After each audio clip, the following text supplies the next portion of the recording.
నమస్తే, welcome to J news. ముందుగా బులెటిన్లోని headlines చూద్దాం. వైఎస్ జగన్ ను కలిసిన కారేడు రైతులు చంద్రబాబు పాలనలో భూములు లాక్కోవాలని చూస్తున్నారని ఆరోపణ. పచ్చని పంట పొలాల అన్యాయంపై రైతుల ఆందోళన, మీకు అండగా ఉంటామని భరోసా ఇచ్చిన వైఎస్ జగన్.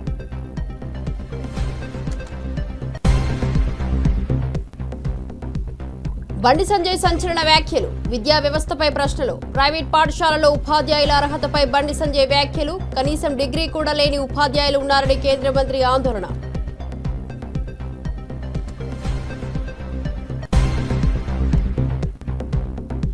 రాజమండ్రి సాయి హాస్పిటల్లో ఎస్ఎస్ఐ మంత్రి రోబో ఆవిష్కరణ, వైద్య రంగంలో సాంకేతిక పరిణామం. సరికొత్త రోబో ప్రారంభం, కద్దుల దుర్గేష్ చేతుల మీదుగా ప్రారంభం. ప్రజలకు మెరుగైన సేవలు అందించడమే సాయి హాస్పిటల్ నూతన అధ్యాయమని వెల్లడి. చంద్రబాబు కుట్రలపై సాక్షి ఎత్తుగడలు సృష్టించవచ్చా? సాక్షి పత్రికకు ఎక్కడి నుంచి లభించని యాడ్స్ కలకలం. సర్క్యులేషన్ కోసం ఈనాడు ధర్మ పోరాటం చర్చనీయాంశం. వైఎస్ జగన్ హయాంలో ఆర్థిక దెబ్బకు సాక్షి సమరం.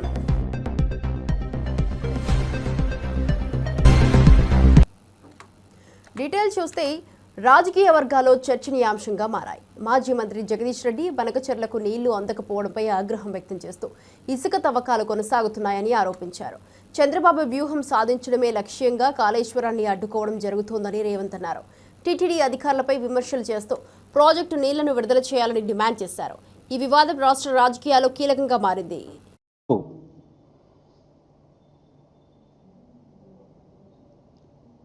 రేపొచ్చే కమిషన్ ఏదైతే ఉంటుందో ఆనాటికి మనం గోదావరిలో ఇప్పటికే మనకు హక్కుగా ఇచ్చిన జీవోల ద్వారా ఇచ్చిన 960 టీఎంసీల నీళ్ళని మేము ఆల్రెడీ వాడుకుంటున్నాం. పై వచ్చే నీళ్ళలో కూడా మాకు ఇంకా అక్కరుంది, కొత్తగా ప్రాజెక్టులు మొదలుపెట్టుకుంది అని చెప్పి మనం చెప్పాల్సిన దాన్ని కాళేశ్వరం ద్వారానే 150 టీఎంసీల నీళ్ళు మేము వాడుతున్నామని చెప్పాల్సిన విషయాన్ని దాచిపెట్టి చంద్రబాబుకు కావాల్సిన పద్ధతుల్లో, బనకచెర్లకు కావాల్సిన పద్ధతుల్లో నువ్వు యాక్షన్ చేస్తూ ఉన్నావు. ప్రతి అక్షరం నీళ్ళ విషయంలో నువ్వు మాట్లాడుతున్న ప్రతి అక్షరం చంద్రబాబు రాసి పంపిందే. చంద్రబాబు ఏజెంటు ఇక్కడ ఉన్న ఆదిత్యనాథ్ దాస్ ద్వారా రాసిచ్చిన స్క్రిప్టులు చదువుతూ తెలంగాణ రైతులు పెట్టిన భిక్ష నీ పదవి, దాన్ని ఉపయోగించుకొని అదే రైతాంగానికి ద్రోహం చేస్తున్నావు. దానికి తోడు స్వామి కార్యం స్వకార్యం అన్నట్టు వేలాది లారీలను పెట్టి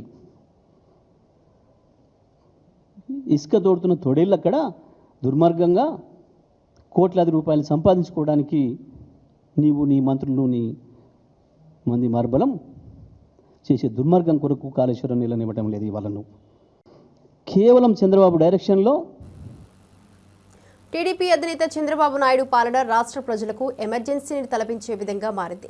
ప్రజలకు నిరసన తెలిపే అవకాశం లేకుండా వైఎస్ఆర్సీపీ కార్యకర్తలపై టార్గెట్ చేసుకుంటూ దాడులు జరుగుతున్నాయి. ఈ క్రమంలో జడ్పీ చైర్పర్సన్ హారికపై దాడికి పాల్పడడం సంచలనంగా మారింది. పోలీసుల ఎదుటే టీడీపీ గుండాలు రెచ్చిపోయి ప్రదర్శించిన చర్యలు ఆందోళనకరంగా మారాయి. రాష్ట్రంలో టీడీపీ కార్యకలాపాలు ప్రజల్లో తీవ్ర అసహనాన్ని రేకెత్తిస్తున్నాయి. ఇక ఈ పరిణామాలు రాజకీయ వర్గాల్లో పెద్ద చర్చనీయాంశంగా మారాయి. మీద ఉన్నారు, అలాంటి వాళ్ళే ఉన్నారు. వచ్చింది వేల మంది. జగన్మోహన్ రెడ్డి గారు ప్రతిపక్ష నాయకుడు అక్కడికి వచ్చాడు. అక్కడికి ఈ ఎల్లో మీడియా ఫోటోగ్రాఫర్ పోవడం అది అసలు కరెక్టేనా? నీ దానికి ఎక్కడికైనా సాక్షివాడు వస్తే వెంటబడి కొడుతున్నావే. తెలుగుదేశం పార్టీ రిలేటెడ్ దాంట్లో. అందుకే ఇప్పుడు ఎవరు అటు పోవట్లే ఇటు పోవట్లే. ఒక పెద్ద మనుషుల ఒప్పందంలాగా ఉంది. ఆ ప్రోగ్రాములకు సాక్షి వాళ్ళు పోవట్లే, ఈ వైఎస్ఆర్సీ ప్రోగ్రాంలు పోవాలి రావట్లా. ఎందుకు? అక్కడికి వచ్చిన తర్వాత అనవసరమైన అన్వాంటెడ్ ఇవేమైనా జరుగుతాయేమో అనేది అది ఎవరి కంట్రోల్లో ఉండదు. అప్పుడు ఏదైనా ఏం జరిగిందో తెలియదు. ఆ ఫోటోగ్రాఫర్ నీట్గా ఉన్నాడు, ఎక్సెప్ట్ 4-3 బటన్లు తీసుకోవడం తప్ప. అతను ముందు వెళ్ళి ఒక కంప్లైంట్ ఏదో ఇచ్చాడు, మూగదెబ్బలు ఏదో తగిలాయి, కెమెరా తీశారు, లాక్కున్నారని ఏదో చెప్పాడంటే that's case. Okay, he has every right తను పోయి ఏదో కంప్లైంట్ ఇవ్వడానికి. పోలీసు నిజంగానే చేసుకోవడం అభ్యంతరం లేదు. ఇప్పుడు దాన్ని దేనికి మార్చారు? అటెంప్ట్ మర్డర్ అంట. వేసిన దాన్ని ఎఫ్ఐఆర్లో ఉన్నదాన్ని మార్చి మళ్ళీ మెమో వేసి అటెంప్ట్ మర్డర్ కిందకి మార్చారు. పోలీసు ఉండేది దీనికా? ప్రతిపక్షాలను టెర్రరైజ్ చేయడానికా? కడుపు మండిన రైతులను టెర్రరైజ్ చేయడానికా? అర్థం కావట్లా. ప్రసన్న కుమార్ రెడ్డి సీనియర్ మోస్ట్, అంటే 6th టర్మ్ ఎమ్మెల్యే, ఆయన 6 times ఎమ్మెల్యేగా ఎలక్ట్ అయినా. వాళ్ళ ఫ్యామిలీ డికేడ్స్ టుగెదర్ పాలిటిక్స్లో ఉన్నారు. ఆయన ఇంటి మీదికి ఒక 100 మంది 200 మంది పోయినారు. ఆ విజువల్ చూడండి. కేవలం నేను ఏది చూపిస్తున్నానంటే పోలీస్ అపతి అంటారా, లేకుంటే పోలీస్ ప్రేక్షక పాత్ర అంటామా, లేకుంటే పోలీస్ అటువైపు నుంచి ఇన్స్టిగేటర్స్ అంటామా, ఎవరైతే అటాకర్స్ ఉన్నాడో వాళ్ళకు ప్రొటెక్షన్ ఇచ్చే వాళ్ళు అందామా? రాజమండ్రి సాయి హాస్పిటల్లో సరికొత్త నవతరం ఎస్ఎస్ఐ మంత్ర రోబో ఆవిష్కరణ జరిగింది. వైద్య రంగంలో అత్యాధునిక సాంకేతికతను ఆవిష్కరించి ప్రజలకు మెరుగైన వైద్య సేవలు అందించేందుకు ఈ రోబో ప్రారంభించబడింది. ఈ కార్యక్రమానికి ముఖ్య అతిథిగా విచ్చేసిన రాష్ట్ర సాంస్కృతిక పర్యాటక శాఖ మంత్రులు ఇంకా కందుల దుర్గేష్ వర్చువల్గా ఆవిష్కరణ చేశారు. సాయి హాస్పిటల్ ఈ రోబో ద్వారా వైద్య రంగంలో నూతన అధ్యాయాన్ని ప్రారంభించి ప్రజలకు అత్యుత్తమ సేవలు అందించనున్నట్లు ప్రకటించారు.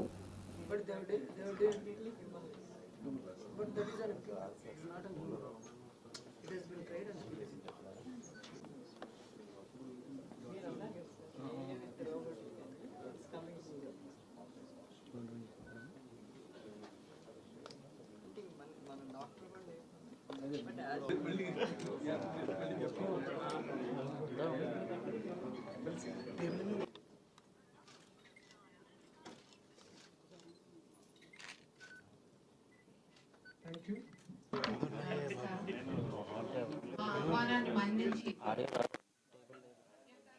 సమయంలో మరి సాయి హాస్పిటల్ యాజమాన్యం వారు మరొక నూతన మెట్టు ఎక్కే ఈ తరుణంలో మా ఆహ్వానాన్ని మన్నించి మరి అత్యంత సాధ్యం కాదు. దీనికి మా సర్జన్ల యొక్క నైపుణ్యం అవసరం, వారి సహకారం, కనీసం అలాగే కొండంత బలాన్ని ఇచ్చారు. దాన్ని దృష్టిలో పెట్టుకొని మరో రోబో తీసుకొచ్చే సాహసం మేము చేయగలుగుతాం. నిజమైన హెల్త్ టూరిజం గమ్యస్థానానికి ఖచ్చితంగా చేరుస్తుందని మేము భావిస్తున్నాం. ప్రపంచ స్థాయి చికిత్సని రాజ్యం పెంచుకున్న తర్వాత మాత్రమే ఈ రోబోల్ని ఉపయోగించడం జరిగింది. దీనికి వారు కనబర్చిన ఆసక్తి, వారు స్పెండ్ చేసిన టైం కూడా చాలా ఇంపార్టెంట్.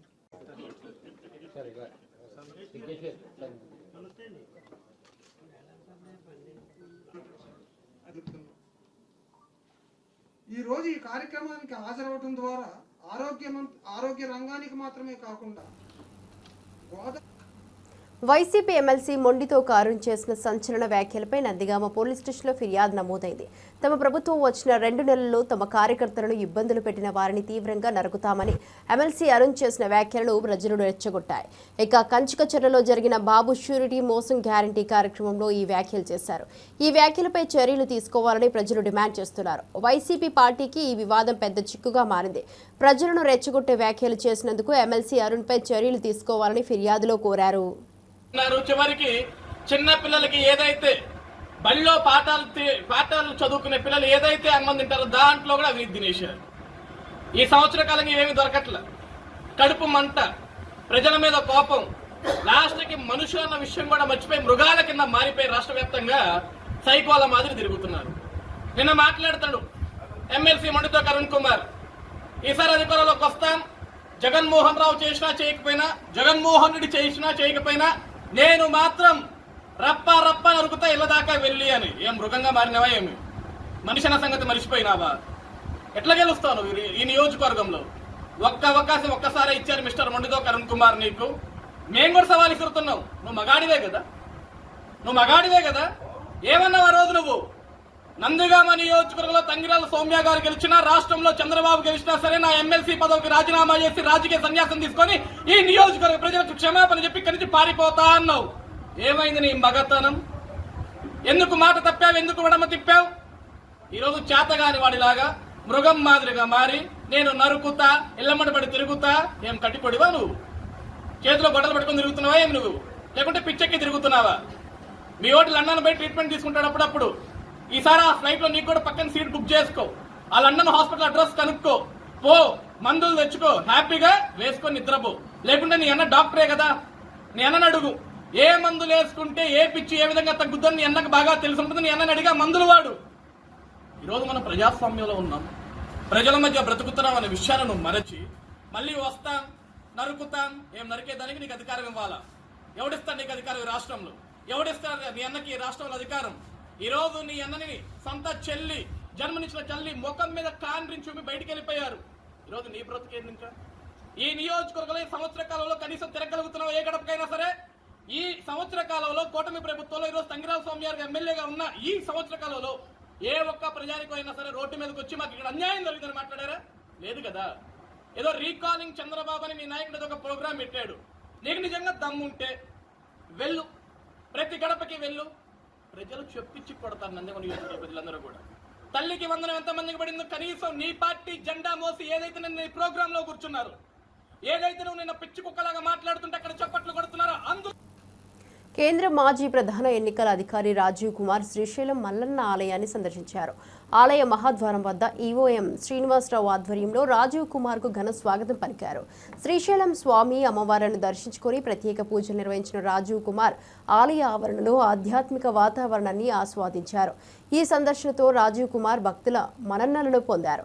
శ్రీశైలం ఆలయం అతిథులకు ఆత్మీయ స్వాగతం పలుకుతూ పూజా కార్యక్రమాలు నిర్వహించింది.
చందు నాయక్ హత్య కేసులో నిందితులను త్వరలోనే పట్టుకుంటామని డీసీపీ చైతన్య కుమార్ వెల్లడించారు.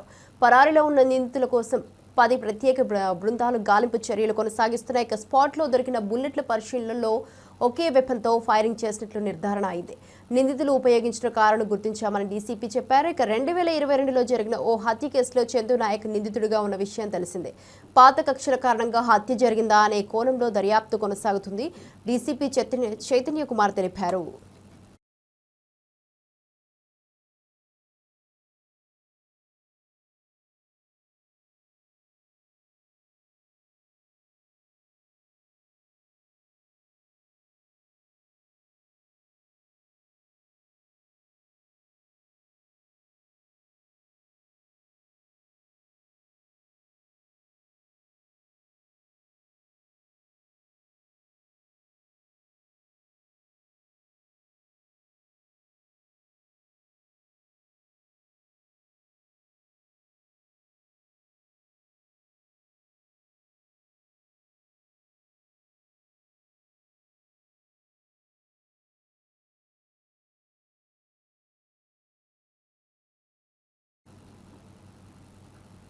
జలాశయంలో వరద తగ్గితే నిరాశ అవుతున్న మంచివారు.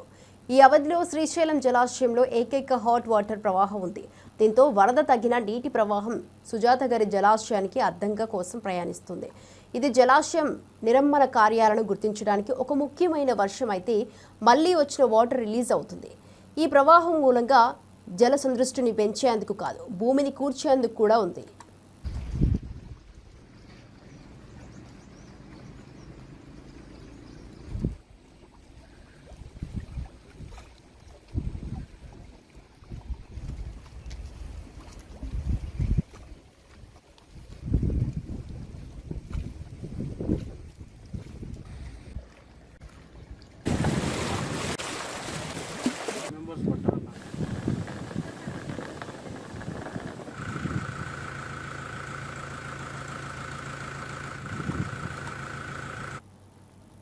బీఆర్ఎస్ నేత జగదీష్ రెడ్డి వ్యాఖ్యలు రాజకీయ వర్గాల్లో చర్చనీయాంశమయ్యాయి. అయితే ఈ వ్యాఖ్యలకు ఎమ్మెల్సీ అద్దంకి దయాకర్ తీవ్ర స్థాయిలో స్పందించారు. జగదీష్ రెడ్డి చేసే విమర్శలు వాస్తవాలను వదిలి నిరాశ నిస్సహాయతలతో కూడినవే అని అన్నారు. అంతేకాకుండా ఒక్క ప్రాజెక్టును కూడా పూర్తి చేయకుండా అబద్ధాలు చెబుతున్నారని నిప్పులు చెరిగారు. అద్దంకి వ్యాఖ్యలు రాజకీయ వర్గాల్లో పెద్ద దుమారాన్ని రేపుతున్నాయి. ఇరు వర్గాల మధ్య మాటల యుద్ధం ఇంకా కొనసాగుతుండగా ఈ వివాదం ఎలా పరిష్కారం అవుతుందో చూడాలి. ఈ వాస్తవాలు లేవు అనేది వాస్తవం. అబద్ధాలు చెప్పడానికి కూడా నిస్సిగ్గుగా వారు చేస్తున్న కామెంట్స్ ఏవైతే ఉన్నాయో, ఒక్క ప్రాజెక్టు కట్టకుండా కనీసం ఎస్ఎల్బీసీ టన్నెల్ కూడా పూర్తి చేయలేని ఒక దివాలాకోరు ప్రభుత్వం ఇలా గతంలో పాలించింది. ఇలా రేవంత్ రెడ్డి గారు అంటున్న మాటలకు మహిళల నుంచి స్పందన రాలేదని, లేదంటే ప్రజల నుంచి స్పందన రాలేదని ఇలా అబద్ధాలు చెప్పే ప్రయత్నం చేస్తాడు. అక్కడున్న ప్రజల్ని అడిగితే తెలుస్తుంది ఏ విధంగా రెస్పాన్స్ వచ్చిందనే విషయం. అది పక్కన పెట్టండి. ఫస్ట్ రికార్డు స్థాయిలో పంట మీరు కట్టిన ప్రాజెక్టుల వల్ల వచ్చిందా? నాగార్జున సాగరో, శ్రీశైలమో, లేకపోతే ఏ ప్రాజెక్టుల వల్ల ఇప్పుడు మీరు కట్టినాయో చెప్పండి. కాబట్టి మీ యొక్క అస్తిత్వం కోల్పోతున్న క్రమంలో ఏదో కేసీఆర్ను మెప్పించడానికో, లేకపోతే మిమ్మల్ని తిట్టినందుకు ఏదో దాన్ని నేను ఉన్నా అని చెప్పుకోవడానికి తప్పితే దాంట్లో ఏముంది మీ ప్రెస్ మీట్లో? కేవలం ఎలా కేసీఆర్ భజన పరుల యొక్క బాగు జరిగింది గత ప్రభుత్వంలో తప్పితే మరొకటి కాదు. ఈరోజు ప్రతి కార్యక్రమం ప్రజల కొరకు చేస్తున్న అంశాన్ని మీరు జీర్ణించుకోలేక చేస్తున్న అక్కసుతో చేస్తున్న స్టేట్మెంట్స్గా చూడాల్సిందే తప్పితే దీంట్లో కొత్తదనం ఏముంది? తుంగతుర్తి ప్రాంతానికి బునాది గాని కాలువ కానీ, లేదంటే గంధమల్లతోని వచ్చే ప్రత్యామ్నాయ కాలువ కానీ, లేదంటే గతంలో దేవాదుల సంబంధించిన ప్రాజెక్ట్, అది కాంతనపల్లి నుంచా లేకపోతే ఇతరత్ర ఎక్కడి నుంచి అయినా సరే తీసుకురావాల్సిన పరిస్థితి గత 9 సంవత్సరాల్లో ఉండే. ఇప్పటి వరకు తుంగతుర్తికి సంబంధించి ఎస్ఆర్ఎస్పి ఫ్లడ్ ఫ్లో కెనాల్ నుంచి మిడ్ మానేరు నుంచి వచ్చే నీళ్లని ఇలా ఎస్ఆర్ఎస్పి ఫేజ్ 2కి ఇచ్చి దాన్ని మేము తెచ్చినామని చెప్పి ఇన్ని రోజులు గఫాలు కొట్టుకున్న పరిస్థితి. ఈరోజు కాళేశ్వరం వల్లనే మొత్తం తుంగతుర్తి, సూర్యాపేట కాదు కోదాడ, హుజూర్ నగర్ వరకు కూడా పోయినామన్న నీళ్లు పెట్టినామన్న పరిస్థితి. కానీ వాస్తవానికి ఒక చుక్క నీళ్లు రాకున్నా ఈరోజు రికార్డు స్థాయి పంట వచ్చింది. చూసుకోండి నల్గొండ జిల్లాలో. కాబట్టి రాజకీయాలు కేవలము పదవులతోనే మేము వెలగబెడతామనంటే వాళ్ళకు, మీలాంటి నాయకులకు ఇది సరిపోతుంది తప్పితే రేవంత్ రెడ్డి గారు కానీ, కాంగ్రెస్ ప్రభుత్వం కానీ నిరంతరం ఇలా ఉత్తమ్ కుమార్ రెడ్డి గారి యొక్క శ్రమ కానీ, వారు అటు ఇరిగేషన్ శాఖ మంత్రిగా కానీ, ఇటు పౌర సరఫరా శాఖ మంత్రిగా కానీ వారు చేస్తున్నది చూడండి. రేషన్ కార్డులతో పాటు ఇలా బియ్యం కూడా ఇచ్చి అన్ని సరుకులు వచ్చేటట్టుగా చేస్తున్న పరిస్థితి. ఇలా వారు ఇరిగేషన్ మంత్రిగా ఉండి చిన్న నీటి మధ్యతర పారుదలకు సంబంధించిన ప్రాజెక్టులకు డిజైన్ జరుగుతున్నది ఒకసారి చూసి తెలుసుకుంటే మంచిదని చెప్పి మిత్రునికి హితవు. ముఖ్యమంత్రి గారు అన్న స్టేట్మెంట్స్ కొంత. చేవెళ్ల నియోజకవర్గంలో రైతుల భూముల వివాదం మరింత ముదురుతోంది. రేవంత్ రెడ్డి ప్రభుత్వం ఎన్కపల్లి గ్రామంలోని సర్వే నెంబర్ 180లో ఉన్న 99.14 ఎకరాల భూమిని బలవంతంగా లాక్కునే ప్రయత్నం చేస్తోంది. ఈ చర్యలపై రైతులు ఆగ్రహంతో తిరగబడుతున్నారు. రైతులకు అండగా నిలిచిన రాజేంద్రనగర్ బీఆర్ఎస్ నాయుడు పట్లొల్ల కార్తిక్ రెడ్డిని పోలీసులు అడ్డుకొని అరెస్టు చేశారు. ఈ ఘటన రాజకీయ వర్గాల్లో సంచలనం రేపింది. ఇక భూముల కోసం రైతులు చేపట్టిన పోరాటం, ప్రభుత్వంపై నిరసన ఇంకా కొనసాగుతుండగా ఈ వివాదం ఎలా పరిష్కారం అవుతుందో వేచి చూడాలి.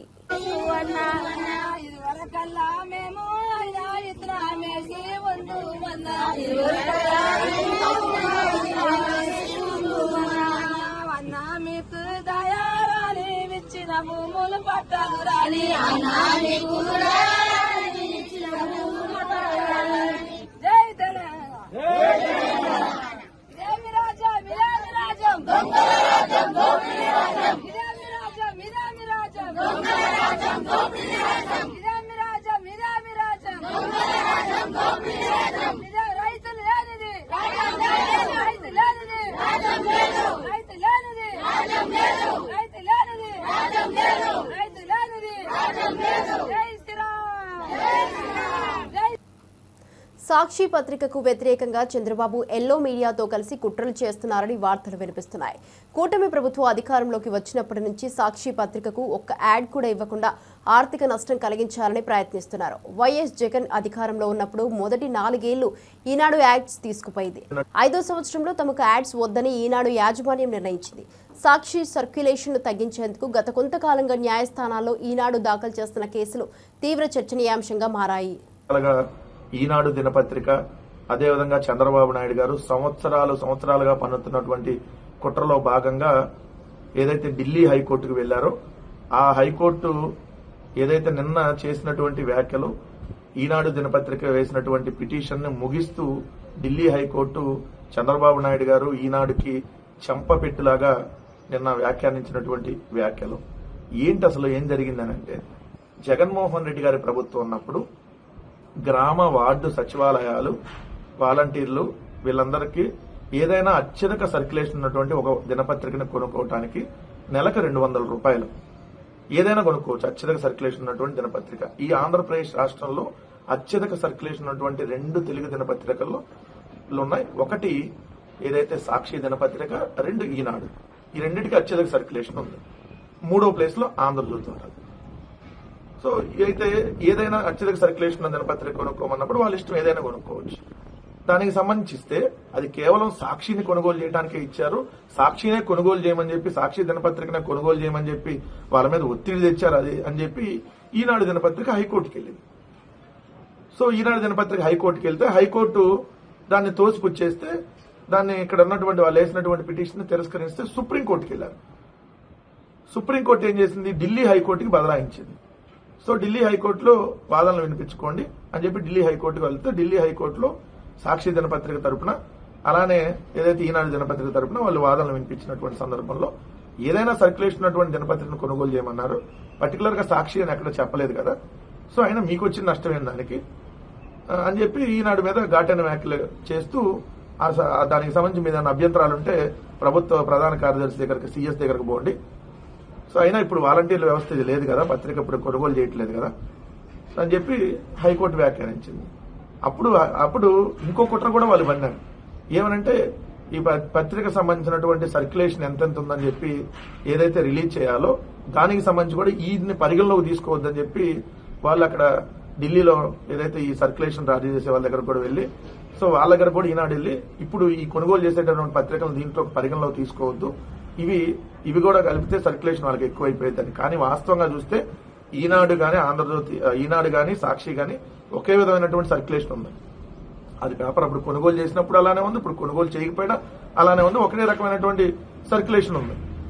కానీ ఎంత కుట్రలు పండుతా ఉన్నారు ఇంకా సాక్షి మీద అంటే, ప్రభుత్వం వచ్చినటువంటి 13 నెలల కాలంలో ఒక్కటంటే ఒక్క ప్రభుత్వ యాడ్ సాక్షి దినపత్రిక ఇవ్వాల, ఒక్కటంటే ఒక ప్రభుత్వ యాడ్ ఇవ్వాల. మీరు చూస్తే వీళ్ళు ప్రభుత్వ యాడ్లు అత్యధిక సర్క్యులేషన్ ఉన్నటువంటి దినపత్రికలకు ఇవ్వాలి. That is the rule.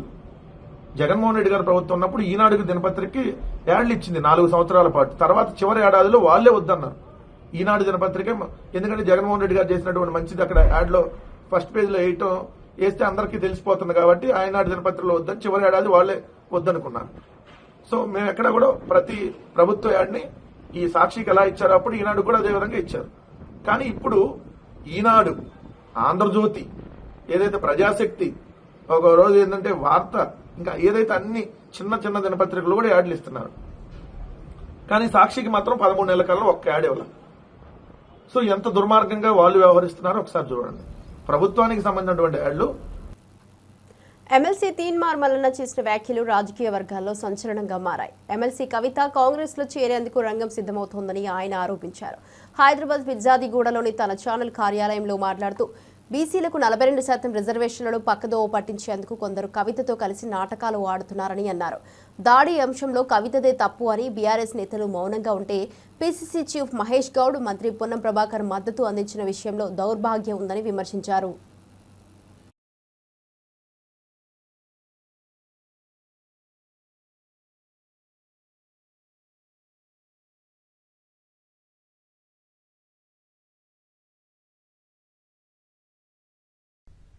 మొన్న ముగ్గురు మంత్రులు ప్రమాణ స్వీకారం చేసినటువంటి సందర్భంలో కల్వకుంట్ల కవిత గారు కూడా ప్రమాణ స్వీకారం చేయాల్సి ఉండే, అవునా కాదా? కాంగ్రెస్ పార్టీలో కల్వకుంట్ల కవిత గారు జైన్ కావడానికి రంగం సిద్ధమైండే. ఇప్పటికి కూడా ఆమె కాంగ్రెస్ పార్టీ అనధికారిక అనుబంధ సభ్యురాలుగా కొనసాగుతా ఉంది. ఇది స్పష్టమైతా ఉంది. లేకుంటే 42% రిజర్వేషన్ ఆర్డినెన్స్ వ్యవహారం ఏదైతే ఉందో అది తేలక ముందుకే, అది పట్టాలెక్కక ముందుకే ఈమె సంబరాల కార్యక్రమాలు చేసుకోవడము, అటు ప్రభుత్వం ఈమెకు మద్దతుగా నిలబడము, ఇవన్నీ చూస్తా ఉంటే కల్వకుంట్ల కవిత గారు కాంగ్రెస్ పార్టీతో మిలాఖాత్ అయిన విషయం స్పష్టంగా అర్థమైతా ఉంది.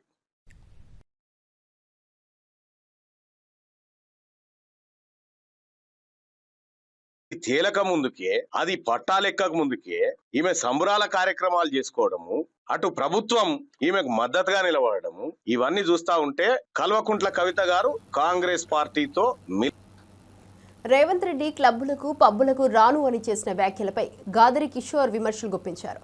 రేవంత్ రెడ్డి జీవితం జూబ్లీహిల్స్ క్లబ్ నుంచే ప్రారంభమైందని, అక్కడే ఆయన సొసైటీలలో ఫ్లాట్ తీసుకుని పక్కన ఫ్లాట్ ఓనర్లను బ్లాక్మెయిల్ చేస్తూ బతికినోడని ఆరోపించారు. శుద్ధపూస లెక్క మాట్లాడుతున్నారంటూ గాదరి కిషోర్ విమర్శించారు. రేవంత్ రెడ్డిపై ఈ ఆరోపణలు రాజకీయ వాణిజ్యంలో కొత్త చర్చకు దారితీశాయి. ఈ పక్క పంట ఉంటాడు ఆయన 3 ఫీట్లు ఆయన లెసలేస మాట్లాడుతున్నాడు అని చెప్పి షీన్ అంటాడు. ఈయన 6 ఫీట్లు ఉన్నాడు, అమితాబ్ బచ్చన్ అయినా గుట్టంగాడు 3 ఫీట్లు ఆయన మాట్లాడతాడు. ఆయన 3 ఫీట్లు ఉన్నా కూడా నీకు 30 ఫీట్లు దిస్తున్నాడు, బాగానే ఉంది మరి, సరిపోతలేదా? ఇంకా కావాలనా? గట్టిగా పడితేనే కదా మరి అసెంబ్లీలోకి వెళ్ళి సస్పెండ్ చేసే అంత భయం ఏమిటికి మరి నీకు? దేనికి? ప్రజా ఉద్యమాల్లో పనిచేసి, విప్లవోద్యమాల్లో పనిచేసి, తెలంగాణ ఉద్యమాల్లో పనిచేసి 10 సంవత్సరాలు ఉమ్మడి నల్గొండ జిల్లాను అభివృద్ధి పదంలో ముందుకు తీసుకుపోయి నికార్సైన మగపిని కలిగినటువంటి తెలంగాణ బిడ్డగా తెలంగాణ ఉద్యమంలో ఉన్నటువంటి జగదీష్ రెడ్డిని పట్టుకొని నీ ఇష్టం వచ్చిన మాట అయిపోయింది. ఇక లేదంటే కేటీఆర్ గారికి ఒక నోటీస్ ఇస్తా, మళ్ళీ ఇప్పుడు స్థానిక సంస్థల ఎన్నికలు వస్తున్నాయి కాబట్టి మళ్ళీ డైవర్షన్ పాలిటిక్స్ చేస్తా, మళ్ళీ పిలిపిస్తా, లేదంటే హరీష్ రావు గారి మీద చవాకులు వెళ్తా, లేదంటే కేసీఆర్ గారి గురించి ఉరిదీయాలి. కేసీఆర్ ఏందిరా, ఎవరిని ఉరిదీయాలి? నిన్ను కదరా ఉరిదీయాల్సింది. గోదావరి జలాలు వచ్చాడంటే అంత ఈజీ అనుకుంటున్నావా? సోడాల నీళ్ళు కలిపినట్టు అంటుండు. మరి మేము తీసుకొచ్చినాం కదా, 5 సంవత్సరాలు ఇచ్చినాం కదా, మరి అంటే అంత కష్టమైన దాన్ని మేము చేసినామని ఒప్పుకుంటున్నట్టే కదా. వాస్తవమే. మరి గోదావరి జలాలు తీసుకొచ్చి చాలా కష్టం. ఓటుకు నోటు కేసుకు సూట్ కేసు మోసినంత కష్టం, చాలా కష్టం ఉంటుంది తీసుకురావాలి. ఈ పక్క పంట ఉంటాడు ఆయన 3 ఫీట్లు ఆయన లెసలేస మాట్లాడుతున్నాడు. వైఎస్ఆర్సీపీ తాడేపల్లి కేంద్ర కార్యాలయంలో మాజీ ముఖ్యమంత్రి వైఎస్ఆర్సీపీ అధినేత శ్రీ వైఎస్ జగన్మోహన్ రెడ్డిని కారేడు రైతులు కలిశారు. తమ పచ్చని పంట పొలాలను నారా చంద్రబాబు నాయుడు ప్రభుత్వం బలవంతంగా లాక్కోవాలని చూడాలని వారు ఫిర్యాదు చేశారు. భూములను లాక్కుంటే తమ పరిస్థితి ఏంటని రైతులు ఆవేదన వ్యక్తం చేశారు. ఈ సందర్భంగా వైఎస్ జగన్ రైతులకు ధైర్యం చెప్పారు. వారి పోరాటానికి పార్టీ పూర్తిగా అండగా ఉంటుందని భరోసా ఇచ్చారు. అవసరమైతే గ్రామానికి కూడా వస్తానని జగన్ గారు హామీ ఇచ్చారు. ఇవి ఇప్పటివరకు నా బులెటిన్ అప్డేట్. చూస్తూనే ఉండండి జే న్యూస్.